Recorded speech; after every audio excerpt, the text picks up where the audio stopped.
Right. So moving on to exocytosis. So basically, exocytosis में क्या होता है?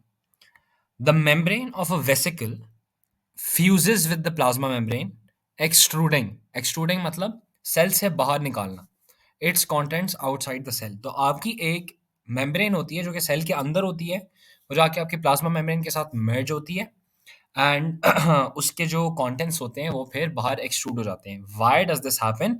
Happens to remove undigested residues, to secrete substances such as hormones and enzymes, या to transport a substance completely across a cellular barrier. This could be any substance. ठीक है, जैसे for example आपके कुछ सेल्स हैं वो स्पेसिफिक हार्मोन सिंथेसाइज करते हैं, तो इन हार्मोन्स को बाहर ट्रांसपोर्ट करना एक्सोसाइटोसिस के थ्रू होता है. ठीक है. So, if we go into a bit of detail about how it happens, we see that the undigested waste containing food vacuole or the secretory vesicle budded from the Golgi apparatus. तो या तो आपके पास undigested food vacuoles हैं या आपके पास ऐसी कोई designated secretory vesicle है जो कि Golgi apparatus से bud off हो रही है.